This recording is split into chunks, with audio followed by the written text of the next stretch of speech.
Rosh Hashanah, c'est le, comme on dit, Rosh Hashanah. C'est pas, on dit pas Atralat Hashanah. On n'appelle pas ça le début de l'année. On dit c'est la tête de l'année.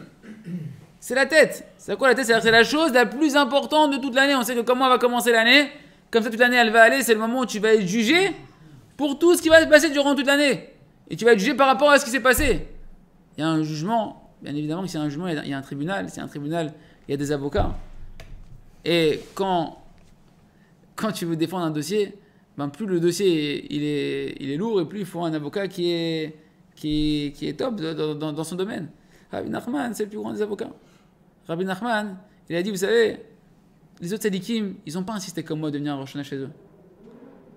Où t'as vu les tzadikim qui ont dit, il faut venir chez moi, Rosh Hashanah? Parce que Rabbi Nachman, il a dit, celui qui croit en moi, quoi qu'il arrive, qu'il ne manque pas à l'appel, qu'il soit chez moi Rosh Hashanah. Pas d'autres tzadikim qui ont dit comme ça. Rabbi Nachman, il a dit, ça va être encore une question sur moi. Il y a déjà pas mal de questions sur moi. Ça sera encore une autre question sur moi. Mais Rabbeinu, il a dit, Akadosh Baruch Hu, il m'a donné Rosh Hashanah en cadeau. Il m'a donné à moi en cadeau par les efforts que j'ai faits. Je ne l'ai pas reçu ni du Baal Shem Tov, ni de mes ancêtres.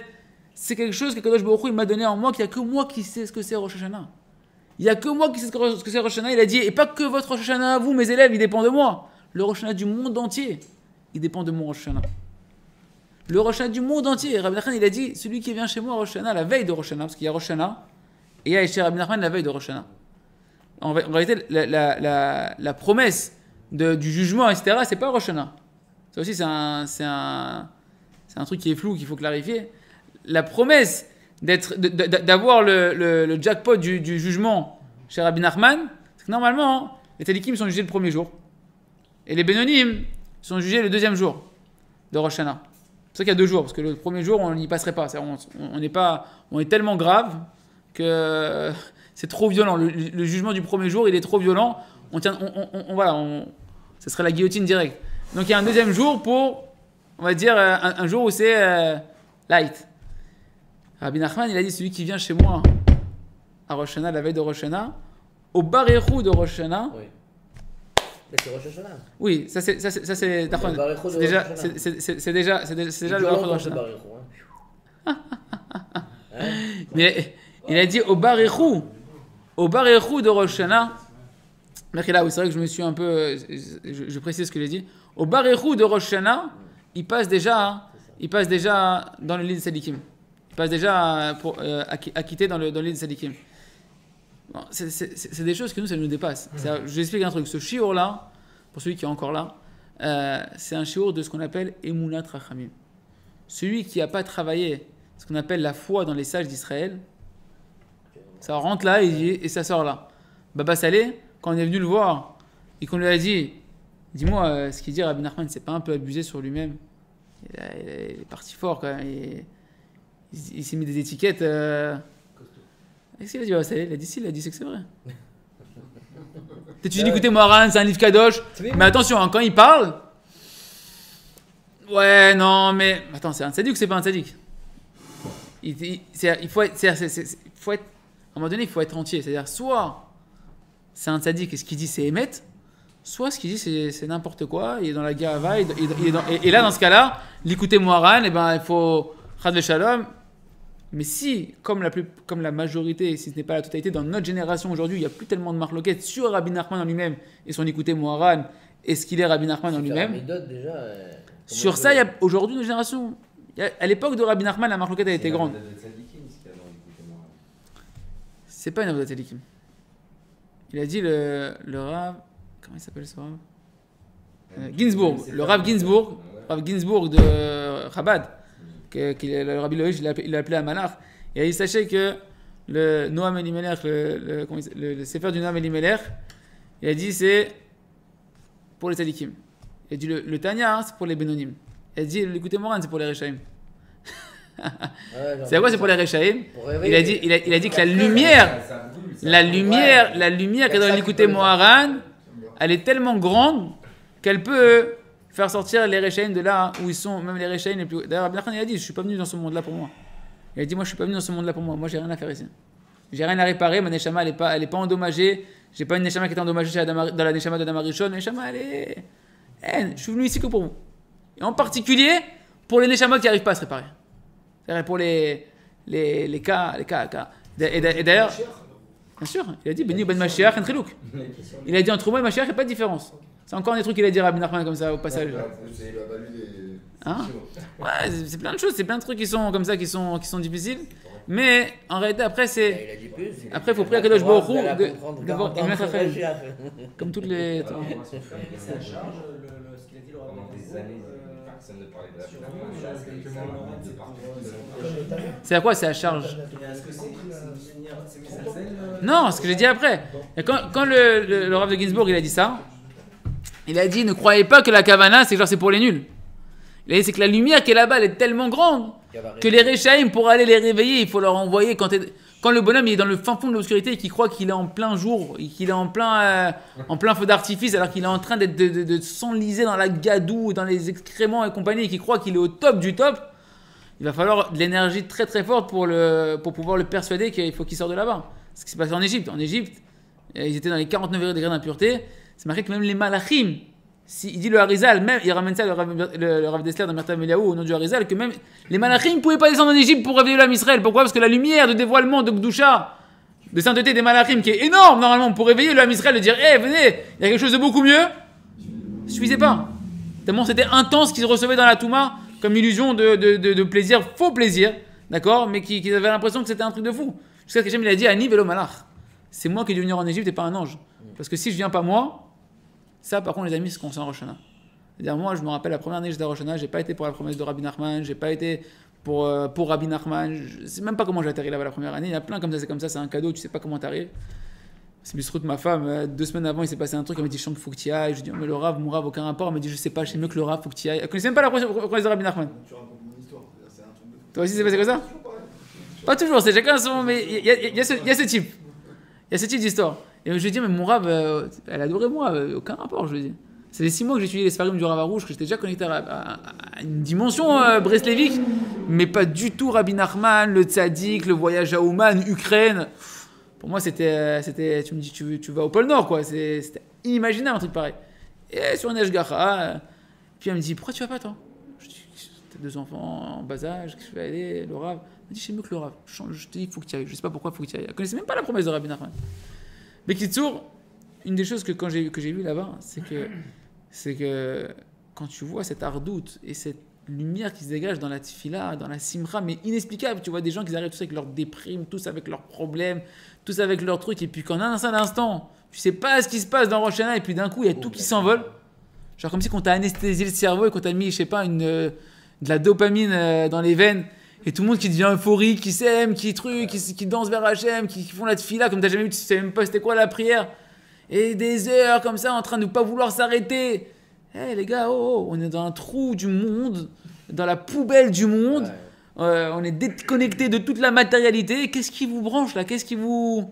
Personne ne peut l'expliquer. Il y a quelque chose, il y a un dévoilement d'Hachem, un dévoilement de la Neshama qui est tellement grand que tu as envie de quitter tout le mal. Tu te rends compte à ce moment-là, c'est un peu ce qui s'est passé en Égypte quand Hachem il s'est dévoilé.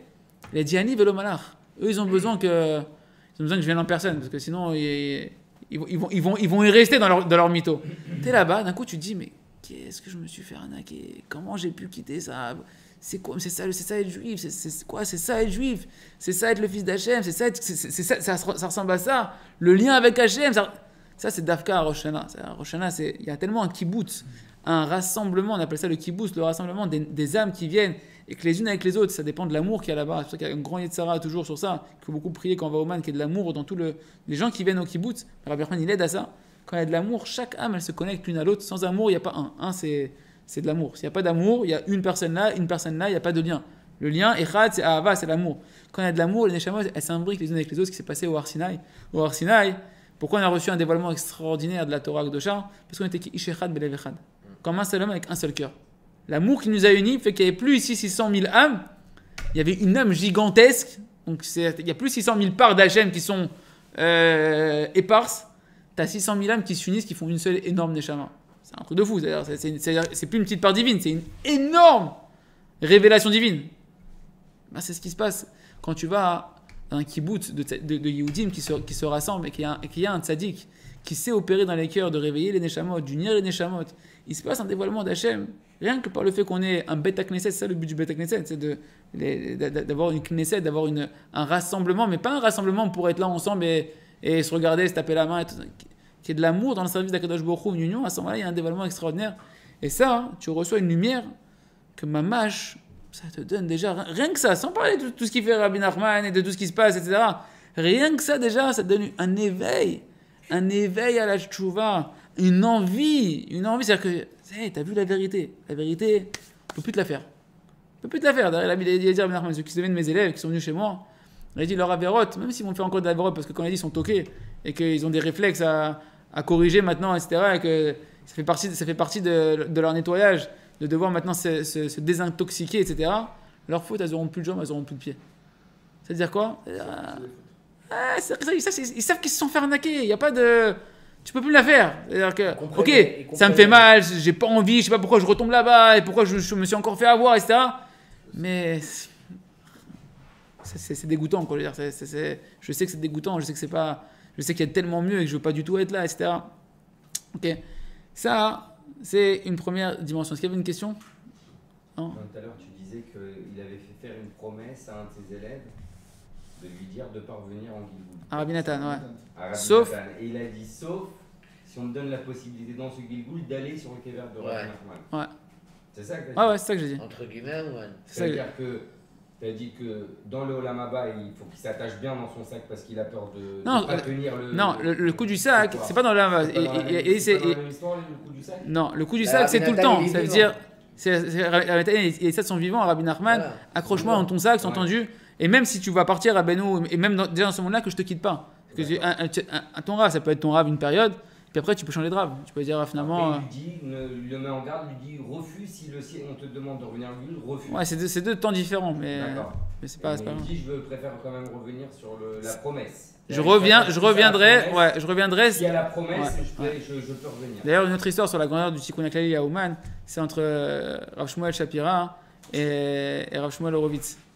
C'est deux géants, la génération qui est passée juste avant l'ouverture d'Ouman. Hein. C'était avant la grande ouverture d'Ouman, il y a quelques décennies où ça s'est ouvert, où c'était inaccessible avec le rideau de fer, etc., et que c'était pas accessible. Et ben, Rav Shmuel Horowitz, lui, il avait fait le voyage.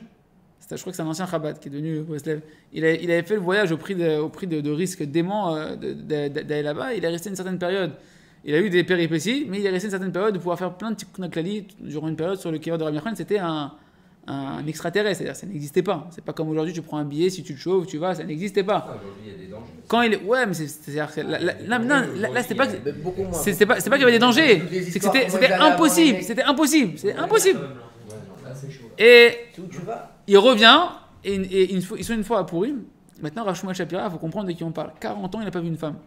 Ses enfants et témoignent qu'à partir du moment où il a pris sur lui de préserver ses yeux, il ne connaissait même pas ses filles, ses petites filles, il ne les connaissait pas. Bon, c'est pas pour toi, c'est un autre truc. D'ailleurs, l'amour de... Je crois que c'est le rabbi de Gour. Pas pour nous. Merci, c'est pas pour nous. L'amour de Gour, qu'est-ce qu'il a dit? Ah ouais, c'est pas bon. Il a dit ça sur lui et pas sur nous. Il a dit un tiers du monde, il tient sur la préservation des yeux de Rav Shmuel Shapira. Un tiers du monde, il continue à tourner parce que Rav Shmuel Shapira, il préserve ses yeux comme il les préserve. Donc, ok, on comprend pas, c'est un peu extrémiste, mais l'équilibre de ce qu'il obtient dans le monde, ça vaut le coup quand même, tu vois. Pourquoi je dis ça? Lui, il n'a pas pu aller à Ouman. Rav Shmuel Shapira, il a été à Ouman le dernier Rosh Hashanah de sa vie où ça s'est ouvert, il a pu aller, il a fait un Rosh Hashanah là-bas. Mais à cette époque-là, il n'a pas pu. Maintenant, c'est un Breslev. Imagine t'es Breslev, t'es à fond Rabbi Nachman et tu peux pas faire la promesse de Rabbi Nachman, c'est terrible. Quand je dis je suis pas Breslev, je suis un pied dedans, un orteil dedans, etc. Bon, ok, je peux la faire, ça va. Bon, mais c'est toute sa vie, genre il y croit à 100% et la promesse, il peut pas la faire. Ils sont un jour à Purim, mitzvah de Chayav Inish Levasoum, et ils boivent du vin, ils sont bien dans la simcha, mais avec la tête qui, on sait plus si c'est Baruch Haman ou Baruch Mordechai. Hein. Et là, Rav Shmuel Shapira, il est très lucide. Il regarde sur Rav Shmuel Horowitz, il lui dit, je t'en prie, vends-moi un Tikkun HaKlali. T'en as fait des tonnes, les Tikkun HaKlali. T'en as fait des tonnes. Hein? Il a fait sur place, il parle. Ouais, toi qui étais à Ouman, t'as fait plein de Tikkun HaKlali. Vends-moi un Tikkun HaKlali. Rav Shmuel Horowitz, il est aussi encore lucide suffisamment, il lui dit, il n'y a rien qui vaut un Tikkun HaKlali chez Rabbi Nachman. Mais comme il est un petit peu quand même sous l'effet de l'alcool. Il dit bon, mais ça m'intéresse de savoir qu'est-ce que tes frères. C'est un juif. Comment tes frères payer? C'est ce qu'il a dit à Shmuel Shapira, un tiers du monde sur sa Shmira Tana, il a 40 ans, il n'a pas vu une femme, c'est-à-dire Baba Salé. Il a dit je suis prêt à donner tout mon Olam Haba pour un tikkun klali que tu as fait à Ouman. Que lui, il a fait peut-être. Et tu sais quoi, Rav Shmuel Horowitz, Rav Shmuel Horowitz, écoutez ça, Rav Shmuel Horowitz, il s'attendait tellement pas à une réponse. Il a dit oui. Il a décuvé, le lendemain il a dit c'est une vente caduque. J'étais pas conscient.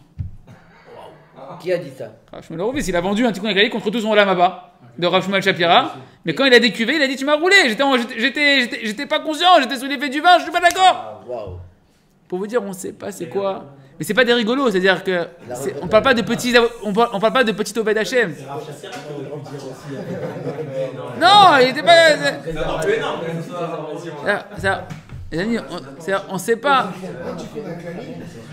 Non, on sait pas ce que c'est. Non, mais c'est-à-dire qu'on ne sait pas ce que c'est. On sait pas ce que c'est un tikkun klali chez Rabbi Nachman. On n'a pas idée ce que c'est. C'est pas comment ça nous aide derrière. On sait pas comment ça nous aide derrière. Qu'est-ce qu'on va avoir après quand on va partir de ce monde-là? On n'a pas idée. On n'a pas idée. Autre chose.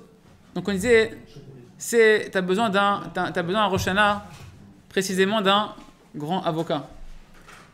Rosh Hashanah, c'est toute l'année on a des dinim sur la tête, on a des jugements sur la tête. Tant qu'on est vivant, on a un travail, c'est d'adoucir les jugements. D'ailleurs, quand on fait tchouva, quand on fait de des doutes, qu'est-ce qu'on vient faire quand on fait de des doutes? Eh bien, on vient adoucir les rigueurs. Il y a tous les jours, il y a 24 tribunaux célestes qui font que ta vie elle se passe comme elle se passe. C'est-à-dire que les bons côtés et les mauvais côtés de ta journée, c'est parce que dans tous les jours dans le ciel, il y a un tribunal céleste, heure par heure, 24 heures, 24. Un par heure. Et qui juge chaque heure. Pensée, parole, action. Pensée, parole, action. Positif, récompensez-le ici, envoyez-lui des bonnes pensées, des bonnes ambiances avec sa femme, ses enfants, la parnassa, ça se passe bien. Parole négative, envoyez-lui ce qu'il faut pour le remettre sur le droit chemin. Toute la vie, c'est comme ça.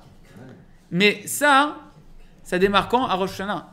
C'est marqué qu'en fait, ce qui se passe dans l'année, c'est comment tu vas ressentir le truc. C'est-à-dire, ce qui a été décrété à Rosh Hashanah, on n'a pas décrété si tu vas le vivre bien ou pas bien. C'est-à-dire que tu vas l'accepter bien ou que tu vas avoir la ramma de tout ce qui t'arrive. Ça va dépendre de ton jugement tous les jours, comment tu fais le tchouva tous les jours, comment tu te comportes tous les jours. Par contre, tout est décrété déjà à Rosh Hashanah. Combien, les amis, on appelle les jours redoutables, les jours des Slichot, les jours de Rosh Hashanah et Kippour, entre Rosh Hashanah et Kippour, les jours redoutables. Redoutables parce qu'on va déterminer toute ton année, est-ce que tu vas vivre, est-ce que tu vas mourir, ta parnassa, des choses qui sont cruciales.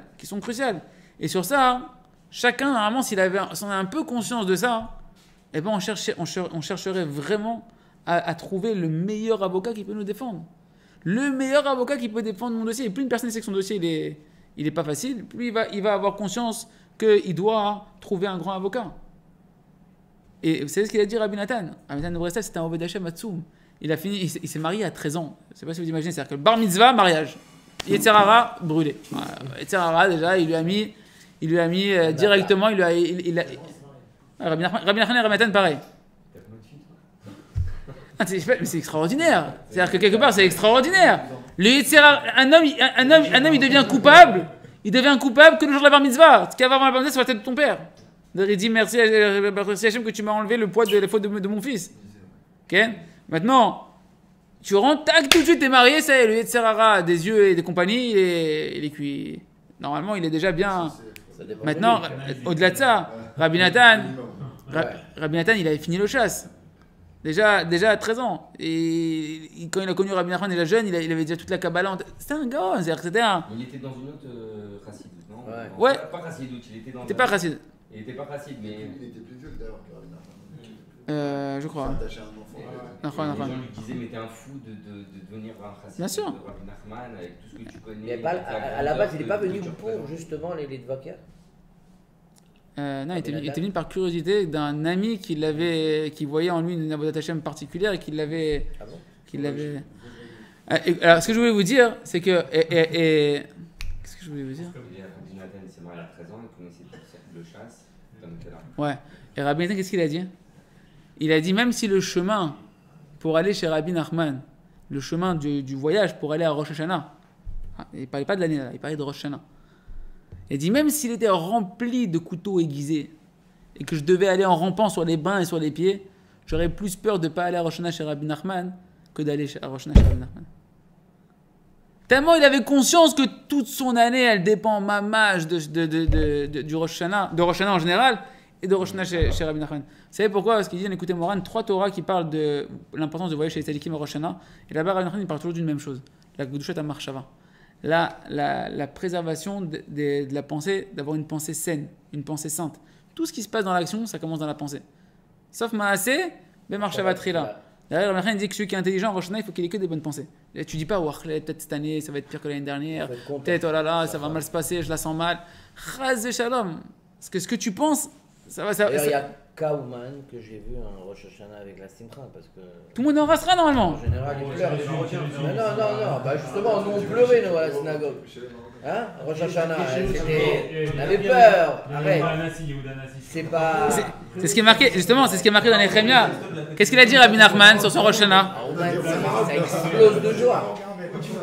Ouais, peut-être. Il a dit Rabbi Nachman, il a cité le verset qui est dans les Nehemia. C'est marqué là-bas, Ichlu ma'adanim ushtu mamtakim. Manger un ma'adan en Israël, c'est un crème dessert, là, les yaourts, ouais. Et manger des douceurs, ken, qui chedvat Hashem ima'usrem. Parce que la joie d'Hachem, la joie en Hachem, c'est ça votre force. Entendu, vous venez chez moi, Raoul Ismoir. Car t'es venu ici, t'es venu chez moi, Rosh Hashanah, rien que Tismar, oublie la rasra, oublie la truc.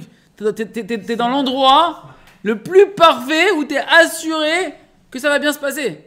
Donc Tismar, oublie les angoisses, oublie les trucs. Il dit à celui qui est intelligent, à Rosh Hashanah, il pense que des bonnes pensées, mais c'est super dur. Le bonhomme, il est en pleine rasra de se faire juger. Tu lui dis, tu penses tout bien, ça va aller se passer tout bien. Il dit, ouais, t'as pas une garantie, s'il te plaît, que ça va. Oui, chez Rabbi Nachman, t'as une garantie. Rabbi Nachman, c'est comme si tu réponds à l'appel, parce que c'est un appel. Rabbi Nachman, il a dit, faites passer l'appel. C'est pas genre, c'est un trip que les Chassid Breslev, ils ont en l'an 2000, ils ont tourné, ils ont dit, il faut faire passer à tout le monde, il faut aller chez. Ça fait 200 ans que Rabbi Nachman, il a dit, faites-leur faire savoir à tout le monde que tout le monde doit être chez moi Rosh Hashanah. Que même si vous comprenez pas, il faut aller chez moi Rosh Hashanah. Même si les tzadikim ne vont pas comprendre pourquoi, il faut qu'ils. Et même eux, ils dépendent de mon Rosh Hashanah. Parti loin, Rabbi Nachman. Mais parce que, vous savez, on étudie aujourd'hui dans le shiurim du matin, ceux qui veulent se connecter d'ailleurs sur. Il y a un groupe où on fait des shiurim en Zoom et on envoie après les shiurim en décalé. On fait l'écouter Moharan, on fait aussi Sefarim du Rav Arush, je crois, Kaimouna. Et là-bas, on disait que la vraie Anava, le Rav Arush expliquait c'est quoi la vraie Anava. Il disait la vraie Anava, c'est pas dire je suis un bon à rien. Je suis un vaurien, je suis un raté, je suis le plus petit de tout le monde, etc. Avec cette dimension-là, non. Il dit la vraie Anava, c'est que tu saches toutes tes qualités, que tu saches bien qui tu es, et même que ce soit tes qualités, tes défauts. Et dans tes qualités, que tu dois être conscient vraiment qui tu es. Moshe Rabbeinu, il a écrit, mais Moshe, Ishaanav, Mikola Adam, il n'y avait pas d'homme plus humble que Moshe sur toute la terre. À la Kolpene Adama, il n'y avait pas d'homme plus humble que Moshe. Comment t'écris ça, Moshe? Tu sens pas un peu que. Moshe, il sait, c'est une métiout, c'est la vérité. Mais qu'est-ce qu'il sait aussi? Que tout ça, il l'a reçu en cadeau d'Akadosh Baruch Hu. C'est que parce qu'Akadosh Baruch Hu, il lui offre ça qu'il est ça. Que parce qu'Akadosh Baruch Hu lui donne la force d'être ça qu'il est ça. Donc il est complètement annulé en remerciement à Akadosh Baruch Hu, en étant conscience qu'Hachem, en 2 secondes, il peut t'enlever ça et te faire redevenir comme Bilam Aracha. Donc il continue à prier.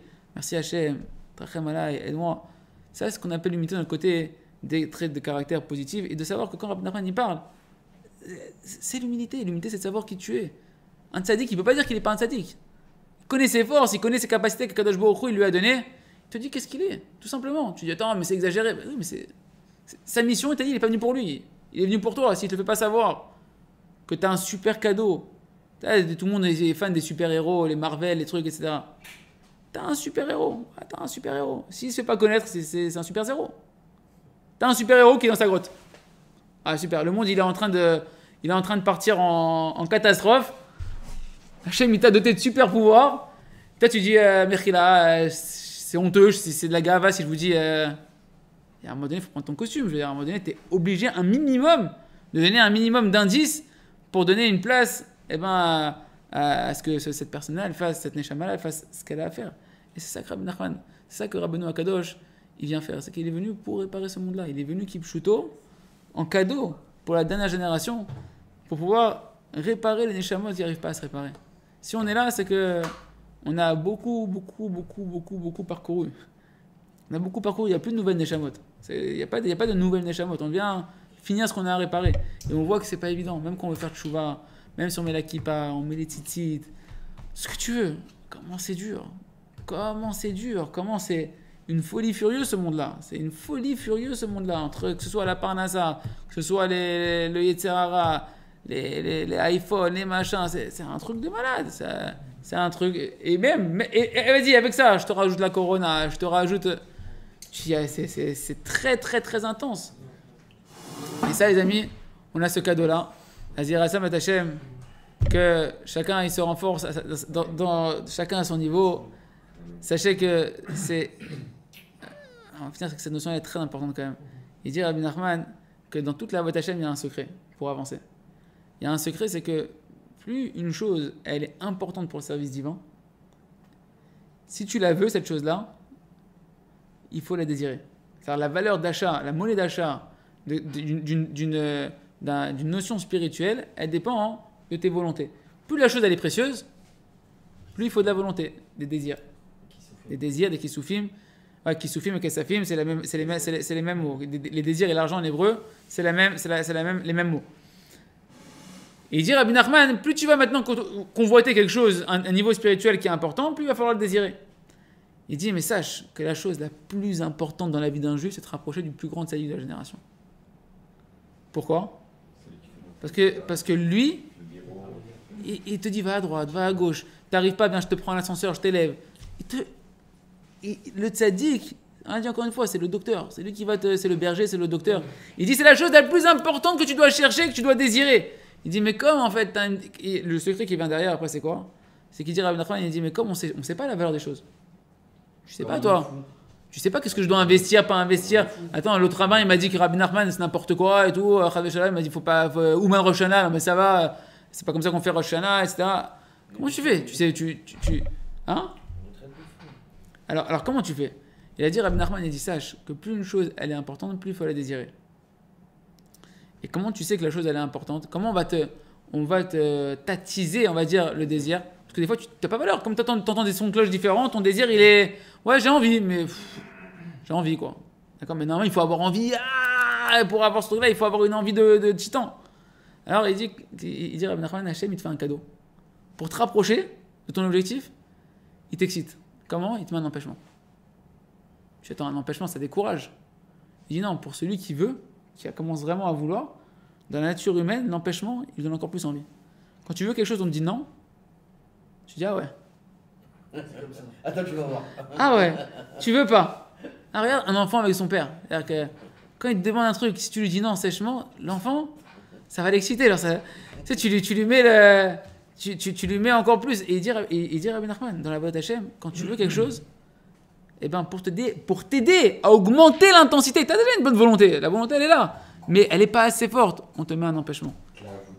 Et plus l'empêchement il est grand, et plus tu peux savoir l'importance de volonté qu'il faut, et donc la valeur de ce qui se cache derrière l'empêchement pour toi. Il faut s'enflammer, quoi. Donc vous comprenez pourquoi les empêchements qui sont dans notre tête, les empêchements qui sont dans les médias, les empêchements qui sont dans nos maisons, les empêchements qui sont dans tout ce qui est, même le portefeuille, etc., ils se dressent pour aller à Ouman, à Rosh Hashanah.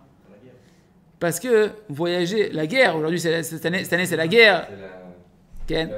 Parce qu'en réalité, comme c'est la chose qui est la plus importante dans la vie d'un juif, en particulier quand c'est Rosh Hashanah, que c'est la tête de l'année, que toute l'année elle va dépendre de ça, alors, et en réalité, c'est pas que notre année à nous, c'est que le monde entier, Rabbi Nachman, il a dit que Rosh Hashanah, c'est pas que pour toi. Rabbi Nachman, il a dit Kol ha'inyan sheli, Kol ha'esek sheli, c'est rak Rosh Hashanah. Il a dit tout mon sujet, tout ce que je suis venu faire. Rabbi Nachman, il a dit quoi au début du cours ? Il est venu réparer les Neshamot. Il est venu réparer les Neshamot, ouais. Et il a dit sache que c'est que ça ma mission. Il a dit tout mon sujet, toute ma préoccupation, c'est une seule chose Rosh Hashanah. Donc c'est valable pour le monde entier. Donc ça veut dire que Rosh Hashanah, Rabbi Nachman, il répare pas que toi. Il vient réparer le monde entier. Mais en fonction de combien de Neshamot ils viennent chez Rabbi Nachman à Rosh Hashanah, combien Rabbi Nachman il reçoit de koach, de force, pour pouvoir opérer à travers les Neshamot de ceux qui viennent, eh ben, des outils, on va dire, à la manière d'un maçon ou d'un architecte, etc. Ben, il nous faut du ciment, il nous faut des pierres, il nous faut du matériel. Il a beau avoir la meilleure tête, les meilleures mains du monde, etc. s'il n'a pas le matériel et les ouvriers qui viennent pour mettre à contribution, tout seul, monter les World Trade Center, les World Trade Center, c'est pas évident, quoi. Et ben c'est ça. C'est-à-dire que nous, quand on vient, Rabbeinu, il n'a pas dit, viens pour toi. Il a dit, moi, je te fais tout, tu viens n'importe quand de l'année. Ah oui, il a dit une autre phrase très forte sur Rosh Hashanah, Rabbi Nachman. Il a dit, ceux que je peux pas réparer durant l'année, même ceux que je peux pas réparer, j'ai pas réparé les choses, je prépare quasiment jamais les choses. Je lis un petit peu des fois, un truc comme ça, mais je vais même pas lire un truc de ce que j'ai lu. Il dit, Rabbeinu, il a dit comme ça, il a dit, même ceux pour qui j'arrive pas à obtenir des réparations dans l'année, s'il vient chez moi Rosh Hashanah, je peux le réparer. C'est le mec qui dit, moi je suis un gars foutu. Rosh Hashanah. T'as Rosh Hashanah. Là-bas, Rabbi Nachman, il reçoit une force tellement grande qu'il peut te réparer, même si dans l'année, il ne pouvait pas te réparer. Mais il a dit à condition que quoi? Que quand tu viens là-bas, non, que tu t'ouvres et que voilà, mais il dit que c'est seulement celui qui me raconte son manque, celui qui vient chez moi et qui me raconte et qui se confie comme un médecin, un malade qui vient devant son médecin et qui dit voilà, je ressens ça, j'ai ça, les trucs, etc. et je veux m'en sortir. Là, Rabbeinu, il a dit à ce moment-là, il rassure Vatachem, qu'on soit zoché, chacun d'entre nous, d'éveiller nos volontés, d'être soit une fois dans l'année, et celui qui est encore plus intelligent, il va désirer de vouloir être à Rosh Hashanah. Et sachez que quand on parle des empêchements, on guide que ta femme, c'est un empêchement. Ouais, on guide que c'est un des gros empêchements qu'il peut avoir, c'est ta femme, c'est le portefeuille, c'est les peurs de partir. Il y a un jeu de mots qu'on fait chez Breslev, que Meniot, c'est les empêchements, c'est les mêmes lettres que Ni'imot, c'est les douceurs. Quand une personne, elle fait le travail, qui est le travail attendu par Hachem, quand il t'envoie un empêchement qui est d'augmenter la volonté, Hachem, l'empêchement, il le transforme en douceur. Ça veut dire quoi? C'est-à-dire que ton ennemi, il dit Shlomo HaMelech, Birtzot Hachem dachreish, quand les voix d'un homme, elles trouvent grâce au jeu d'Hachem, Gam Oivav Yashlim Ito, même son ennemi, Hachem, il lui fait faire la paix, il devient son allié. Ta femme, d'un coup, putain, va dire, tu sais quoi, mais en fait, t'as raison, c'est le jackpot que tu vas là-bas, vas-y, ramène les brachot pour la maison. L'autre, il dit, c'est quoi, t'as pas d'argent pour le billet? Vas-y, je te paye le billet. T'avais la peur de l'Ukraine, tu vas commencer à entendre des trucs, voilà, il y a une vidéo qui est passée. Je suis parti, moi, j'ai rien vu, j'ai fait toute l'aller-retour, les vidéos qui étaient diffusées à du rabbin. J'ai fait je sais pas combien de centaines de kilomètres aller-retour, j'ai pas vu ni un avion, ni un soldat, ni un truc, il y avait rien du tout. Ah, finalement, c'est pas si angoissant. Il y a que chacun il fasse son travail et qu'on soit zoché des promesses sadiques, Razak, Ben Trazek.